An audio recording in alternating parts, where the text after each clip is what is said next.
d'accord, mais L'opératrice n'est l'opératrice pas qui nous d'accord. filme n'est pas d'accord. Ouais. Je vais mettre encore les pieds dans le plat, Oui, parce que j'ai travaillé là-dessus, en particulier en Belgique. Je suis allé suivre beaucoup de spécialistes sur la question de la perte pré- et périnatale. Et vous savez qu'on peut vous opposer l'idée que tant qu'un fœtus n'a pas dépassé les 5 mois de grossesse, il n'est pas considéré comme un être à part entière, mais comme un déchet médical. Je dis bien un déchet médical. j'entends bien, mais ça n'empêche que les parents, Le la vivre mère, comme la vit perte quelque d'un être chose. cher. C'est la Oui, oui, perte d'un absolument. être cher. Non, non, je n'ai Donc pas c'est dit que là qu'est le j'adhérais à problème. ça. Voilà. Je dis que la médecine ne nous aide pas, puisqu'elle ne considère pas que dès le début, l'enfant est un être à part entière, et qu'il faut qu'il ait un certain poids pour être considéré, je ne sais pas pourquoi, pour être considéré comme un... Voilà. Alors ça a été ramené à un certain poids, et j'en parlais, j'ai un ami qui est le professeur Jean-Pierre Relier, qui était donc le chef de service de Port-Royal à Paris, qui est une maternité qui n'existe plus, mais où les gens allaient accoucher de 3, 4, 5 enfants. Donc je ne vous dis pas, parfois, les avortements et les accouchements prématurés d'enfants qui n'avaient pas le poids requis. Et donc les drames que ça représentait pour les familles, pour qui on n'avait pas reconnu L'existence d'un être humain à part entière, sous prétexte qu'il ne faisait En pas fait, le poids. l'existence d'un être humain à part entière, on peut en discuter longtemps. Elle peut apparaître à partir du moment où il y a un désir de conception d'enfant. L'être humain apparaît au désir d'enfant, hein, disent les Alors, il y a le psychanalystes. désir d'enfant, et puis il y a ces femmes qui ont été violées, qui se retrouvent enceintes, qui vont faire des avortements derrière. Il n'en demeure pas moins que je dirais dans les archétypes fondamentaux qui circulent dans nos sociétés, un peu partout sur la planète, eh bien, c'est une disparition. C'est une disparition. Et cette disparition, elle est donc lourde de conséquences pour la psyché humaine. Et dans tous les cas, la psyché et le corps sont intimement liés. Et donc quand la psyché ne va pas, le corps ne va pas. Quand le corps ne va pas, la psyché ne va pas. Il faut mesurer que ces deux choses-là ne peuvent pas être séparées l'une de l'autre. Et qu'on ne peut pas traiter quelqu'un uniquement sur le plan de sa matière physique. Mais il y a aussi cette matière psychique qui intervient. Alors je continue pour l'histoire du protocole de deuil en hypnose. Donc le protocole de deuil suit les phases de Kubler-Ross. C'est-à-dire qu'il y a cette notion de lien.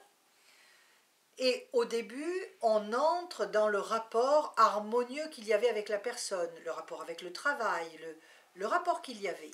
Et dans un second temps, on donne des alliés à la personne, des alliés du futur, lui signalant que eh bien, dans le futur, elle aura réglé son problème. Donc déjà commençant à poser d'autres sillons dans la mémoire, dans ce cerveau qui, lui, travaille pour la personne qui est là, travaille pour la survie de cette personne.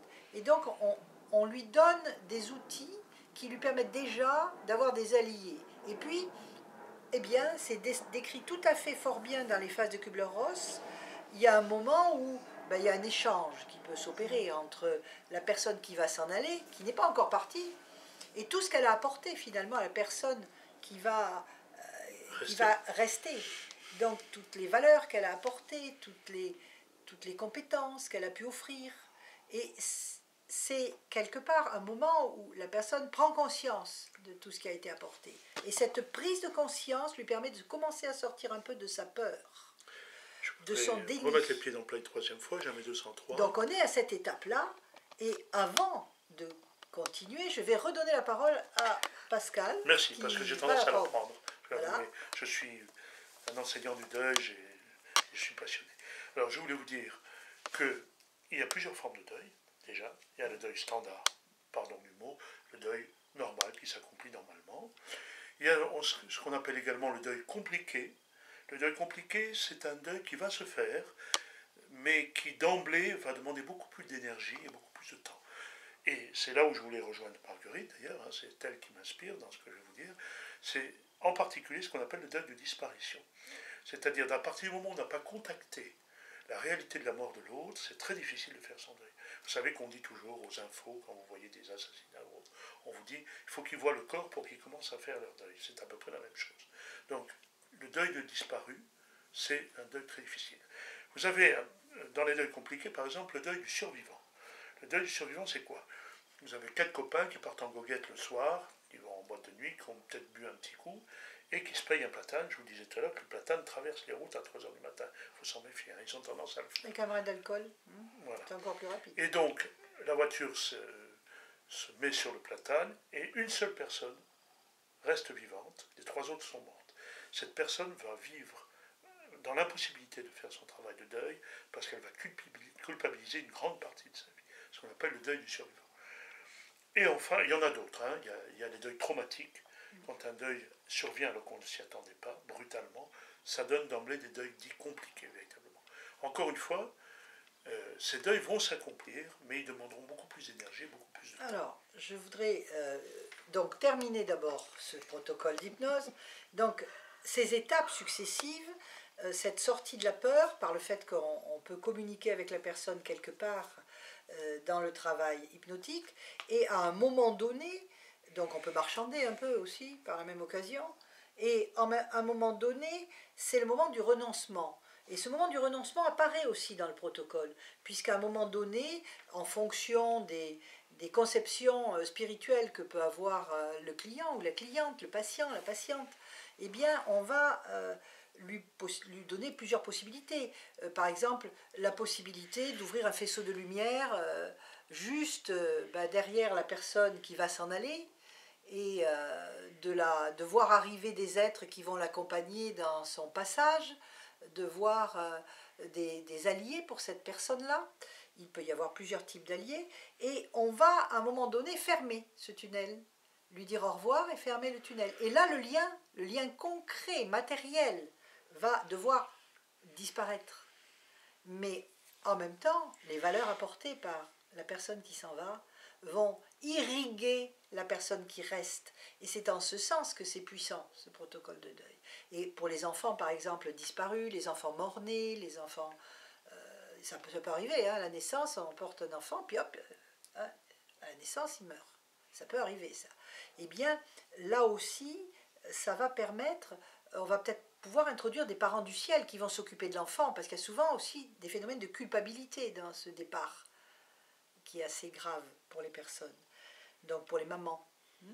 Et dans le cas des IVG aussi, on peut confier finalement ce qui n'est pas né à des sortes de parents du ciel, tout en gardant un lien, peut-être un lien de lumière, un lien d'amour, mais plus ce lien de dépendance étroite qui fait qu'on n'arrive pas à se détacher, que l'on est dans la non-acceptation et que l'on est encore dans le marchandage, la colère, le déni, etc. Alors je voulais terminer pour dire qu'il y a encore une troisième étape du deuil. Maintenant, voilà, il y a... qui est le deuil pathologique. Et il y a un deuil aussi que l'on n'a pas cité. Avant de vous donner la main, je vais citer quelque chose d'important. C'est le deuil des gisants. Dans les familles, il peut y avoir le phénomène suivant. C'est-à-dire qu'il y a un enfant, par exemple, qui naît, puis meurt très tôt. Par exemple, les morts de nouveau-nés vers 11 mois, hein, ça arrive. Et juste après, arrive un autre enfant qui est du même sexe, et auquel on donne soit tout le même prénom, soit une partie du prénom. Cet autre enfant porte sur lui un deuil qui ne s'est pas terminé. Et donc, il n'y a pas que les parents là qui portent le deuil, mais c'est l'enfant suivant, qui va devenir adulte à son tour, et qui porte ce poids du deuil non fait. D'un deuil non fait auquel il ne pensera même pas, puisque lui n'a pas connu le précédent. Et donc, dans les familles, on voit ça, des fois, dans l'intergénérationnel, c'est-à-dire que là, on peut le savoir, mais ça peut exister aussi dans le transgénérationnel, c'est-à-dire avec des arrière-grands-parents. Je vais vous citer un exemple tout à fait curieux auquel j'ai pu participer. C'est un jour, dans un travail qui était fait en groupe, il y a un monsieur qui est arrivé, et puis, c'était un travail fait avec un psychiatre, il y a un monsieur qui est arrivé et puis qui a dit « Moi, je suis très très embêté parce que la deuxième fille de ma belle-sœur, eh bien, elle est un peu martyrisée par sa mère. Et je ne sais pas comment faire, mais c'est bizarre. Personne n'ose le lui dire. » Et la question a été posée, comment s'appelait cet enfant-là? Cet enfant s'appelait Sylvie. Sylvie. Et en remontant dans l'histoire de la famille, quelle découverte a été faite? Eh bien, la découverte suivante, c'est-à-dire que la l'arrière-grand-mère avait eu un fils. Avait d'abord eu une fille aînée, puis ensuite un fils. Ce fils était mort très rapidement après la naissance. Et ensuite, elle a eu une autre fille. Et elle ne s'est jamais remise de la mort de ce fils. La mère, la grand-mère, hein, puisqu'il y a ce monsieur, c'était le beau-frère, et c'était la sœur de sa femme. Donc la grand-mère, qui était la mère de la sœur de sa femme et de sa belle-sœur, a eu deux filles. L'aînée et la deuxième avec laquelle il était marié. Et la deuxième avec laquelle il était marié était sous la tutelle de l'aînée, qu'il a un peu la martyrisé un peu. Et l'aînée a eu deux filles. Et la deuxième, elle l'a appelée Sylvie. Et donc, le lien est apparu très nettement entre cette deuxième enfant qui, quelque part, portait la mort de ce premier garçon qui était mort dans 2 générations avant. Et quand ça a été levé, on a trouvé des solutions pour permettre à cette petite fille qui ne méritait pas le sort qu'on lui faisait, de lever cette charge et ce poids qu'elle portait sur elle. Donc c'était, voilà, je voulais citer ça parce que la notion de gisant peut être très lourde à porter. C'est ce qu'on appelle autrement un enfant de substitution. C'est des enfants de substitution. Il y en a un qui est très célèbre. Je ne connais pas. C'est le peintre Salvador Dalí. Ah bon, Salvador Dalí ah ben voilà, a été doté du prénom de son frère aîné qui est mort avant lui. Et pourquoi Salvador Dalí fait le pitre avec le chocolat Lanvin et toutes les autres choses qu'il a fait dans sa vie, bon maintenant c'est fini, parce qu'il avait besoin d'être reconnu en tant que tel, en tant que lui-même, ce oui, qu'il ça, était. Important. Parce qu'il portait tout le poids, c'est ce que vient vous dire Marguerite, de son frère mort-né. Voilà. Et les parents n'avaient rien trouvé de mieux que de l'affubler du prénom de son frère. Ça, c'était à citer parce qu'on fait des deuils de gens, des fois, on fait des deuils de gens de ce type. C'est-à-dire que des fois, au départ, les personnes ne viennent pas nous voir parce qu'elles ont perdu un être cher. Elles viennent nous voir parce que ça ne va pas, parce que quelque chose ne va pas et elles ne comprennent pas qu'est-ce qui se passe. Donc il faut aller rechercher un petit peu plus loin que le bout de son nez pour trouver ce genre de choses. Et là aussi, le protocole de deuil que je citais tout à l'heure en hypnose peut être utilisé. Mais il y a mieux, il y a des techniques transgénérationnelles et systémiques avec lesquelles on peut travailler à ce moment-là pour les gisants.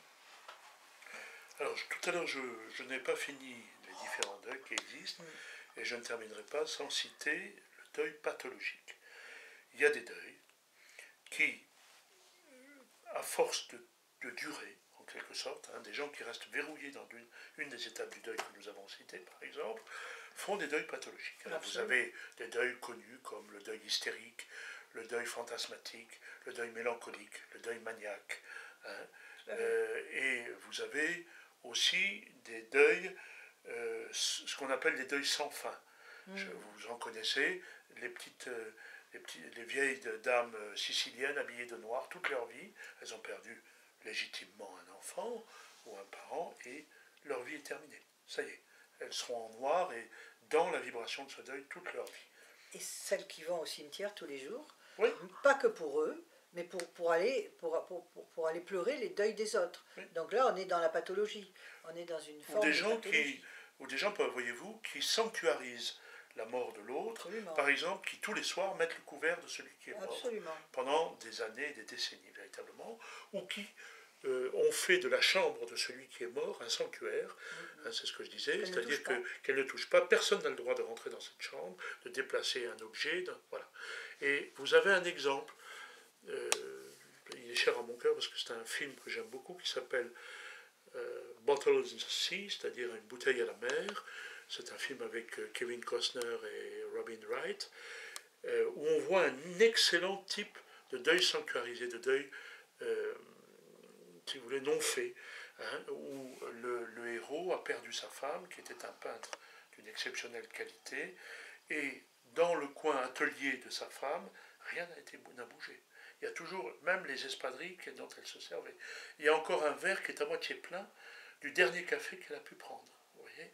Et quand ce nouvel amour qui rentre dans sa vie, incarné par Robin Wright, essaye de voir la qualité picturale de ce que la personne faisait, malheureusement, elle renverse le verre, l'eau coule, alors c'est très symbolique, coule dans les espadrilles, et lui se met dans une colère noire parce qu'elle a dérangé son sanctuaire. Voilà. Là, vous avez tout à fait un deuil de sanctuarisation. Et les deuils pathologiques, en général, n'arrivent pas chez des gens qui ont un équilibre normal, on va dire. Hein. Bon, qui est normal. Ça arrive chez des gens qui ont déjà une structure soit névrotique, soit psychotique au préalable. Il y a quand même un deuil qui est particulièrement difficile pour l'être humain, c'est le deuil des enfants. C'est vraiment un deuil majeur, parce qu'à la limite, les deuils des anciens sont plus acceptés que les deuils des enfants. Et les deuils des enfants peuvent provoquer des troubles majeurs. Moi, je me rappelle de quelqu'un qui a perdu sa fille, qui avait 40 et quelques années, d'un cancer généralisé, et qui n'a jamais fait le deuil. N'a jamais pu, même 10 ans, 15 ans après, enlever les affaires qu'elle avait de sa fille, les donner, et changer de mode de vie. Et qui, du coup, en a fait un cancer du cerveau, qui a complètement permis une forme d'aphasie, où elle n'a plus besoin d'exprimer tout ça, où on s'occupe d'elle, etc. Mais quelque part, c'est lié au deuil de cet enfant-là, qu'elle n'a jamais fait, et qui a coïncidé en même temps avec le deuil de son propre frère, et juste avant le deuil de sa mère. Donc elle a fait du cumul, ça s'appelle un deuil multiple, et donc elle n'a jamais fait les deuils, et n'ayant pas fait les deuils, eh bien voilà, elle se retrouve maintenant, d'abord, eh bien justement, en fin de vie, c'est-à-dire s'approchant de la fin de sa vie, comme si elle n'avait pas pu y mettre fin elle-même, mais avec ce cancer du cerveau, elle pouvait y mettre fin maintenant de façon plus légale, plus officielle, signalant au restant, à son fils qui demeure, à sa filleule qui n'est pas loin, que là maintenant elle va s'en aller et qu'il est temps qu'il se prépare à faire autre chose. C'est quelque chose d'assez spectaculaire, ça. Et on ne l'analyse pas suffisamment finement pour aider les gens. Là, il y a vraiment besoin d'aide. Hein, du reste, comme le deuil, de la famille. Le deuil est quelque chose qui est mal vécu, de même que la mort, hein, véritablement, on considère que c'est anecdotique. Et vous croyez peut-être que, parce que nous vous racontons des exemples que nous avons vécus en tant que thérapeutes, que nous sommes anecdotiques. Pas du tout. Le deuil est un problème de santé publique. Absolument. Je vais vous donner des chiffres. Il y a un chiffre constant des morts en France, alors que la population augmente. Hein, nous sommes à 68 millions d'habitants peut-être actuellement. Et il y a le chiffre constant, et on peut se demander pourquoi, de 535 000 morts par an. Ça veut dire que chaque année, il y a au moins 535 000 personnes qui sont en deuil. Quelquefois, ça affecte plus d'une personne, parfois deux. Et quand vous savez que le deuil peut générer, ça on l'a prouvé scientifiquement, des maladies cardiovasculaires, absolument, on n'a pas pu prouver que ça générait des cancers, mais ça pourrait se voir. Et que dans le chagrin du deuil, il y a aussi la volonté de ceux qui restent de s'identifier à celui qui est parti en faisant la même maladie. Vous voyez des gens qui sont en deuil, qui font l'infarctus du myocarde, que des gens ont fait. J'ai un exemple majeur. Ouais. J'ai accompagné un ami.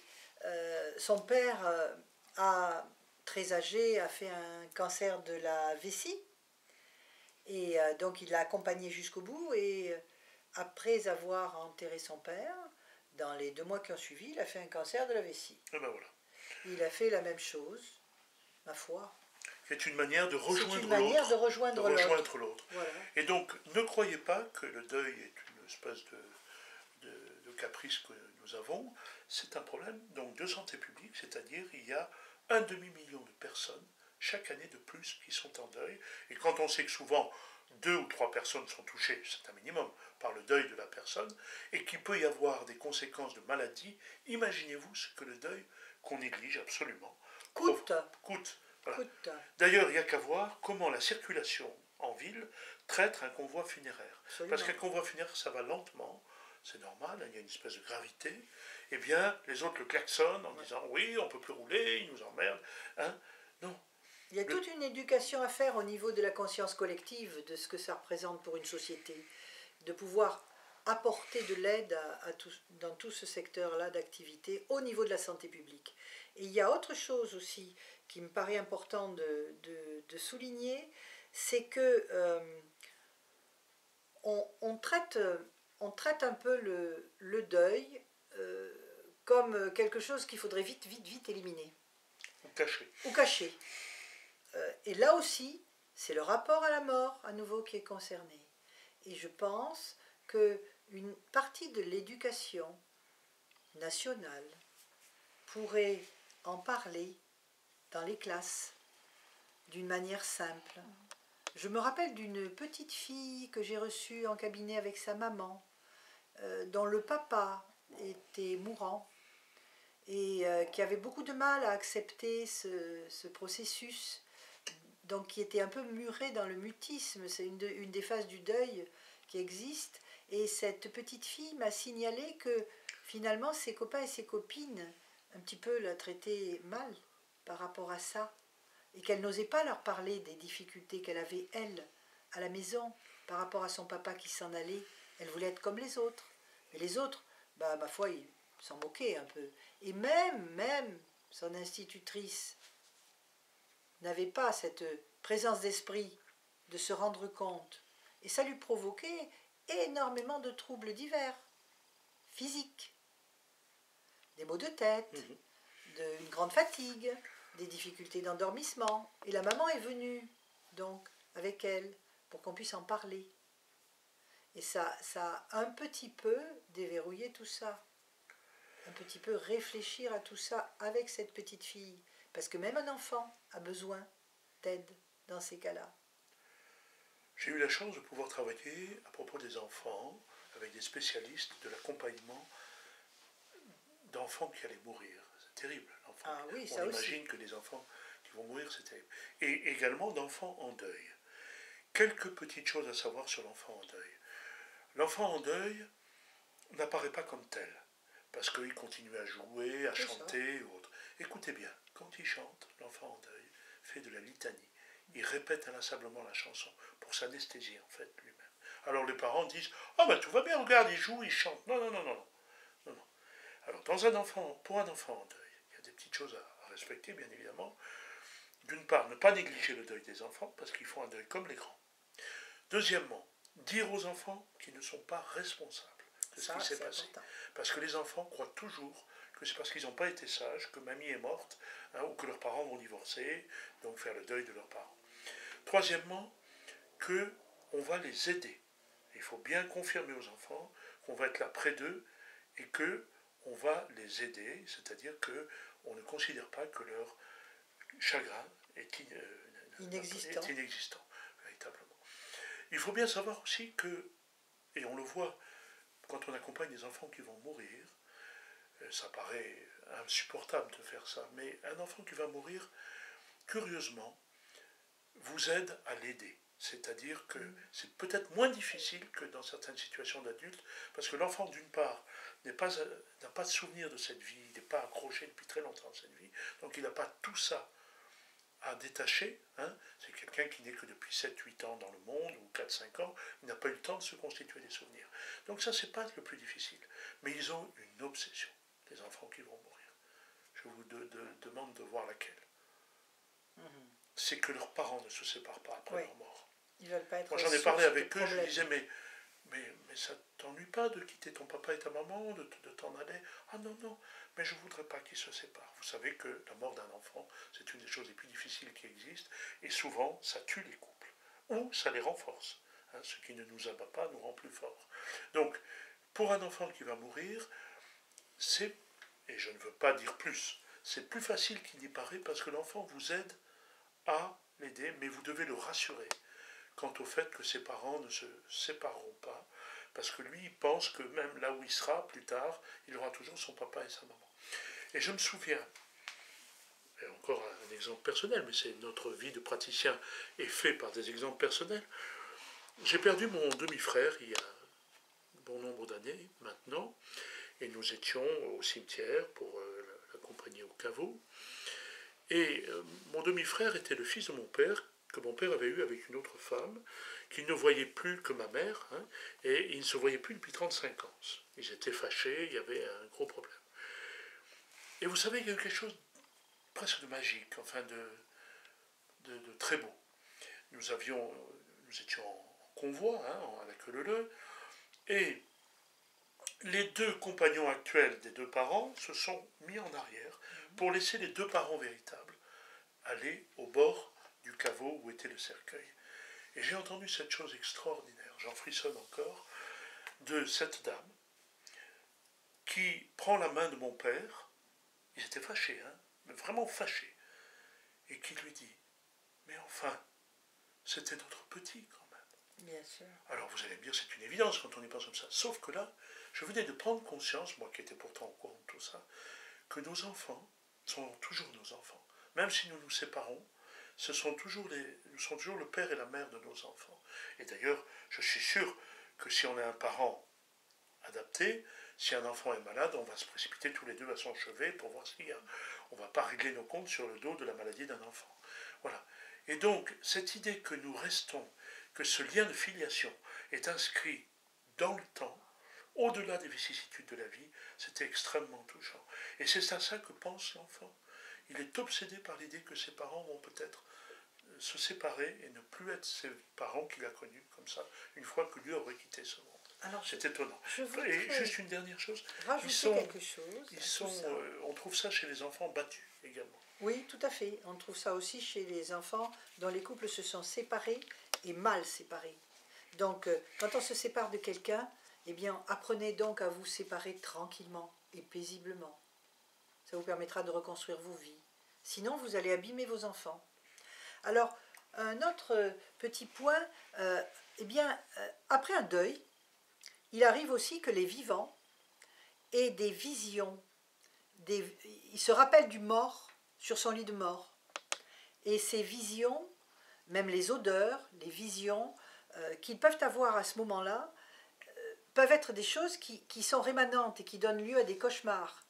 Et là aussi, en hypnose, on a des outils extrêmement efficaces et hyper rapides, qu'on appelle des switches, où on fait switcher ce qu'il voit, où on fait switcher l'odeur, c'est-à-dire qu'on change finalement ce qui est vu par autre chose qui est mieux, on change l'odeur désagréable, qui est un souvenir, un déclencheur d'état interne et d'émotion, par quelque chose qui est mieux, et on peut même avoir des switches auditifs, c'est-à-dire des sons qui sont désagréables, qui deviennent désagréables pour la personne, et qui, dès qu'ils se manifestent, vont la ramener dans cet état un peu de tristesse ou de difficulté ou de colère. Et donc, je voulais le signaler parce que l'hypnose, finalement, là aussi, joue un rôle post-deuil, et elle peut être très efficace pour reprendre pied. Ça me parle beaucoup, voyez-vous, parce que quand j'étais jeune externe à l'hôpital, j'ai eu l'occasion de travailler à Nice, au centre Antoine Lacassagne, qui est le centre anticancéreux de Nice. Et j'ai fermé les yeux à beaucoup de monde, y compris des jeunes femmes qui avaient des leucémies, des choses comme ça. Mais ce qu'il y avait de frappant, quand nous étions au même étage que le service de chirurgie ORL. Moi j'étais en hématologie, c'est-à-dire on s'occupait donc des maladies du sang, ce qu'on appelle les cancers liquides, si vous voulez, mais nous avions des chambres communes avec le service d'ORL. Et devant l'entrée des portes de ces chambres, les malades étaient là et nous regardaient, alors qu'on n'était pas censé rentrer dans leur chambre, ce n'étaient pas nos patients. Et ces malades ORL, il faut le savoir, ont des cancers qui sentent très mauvais.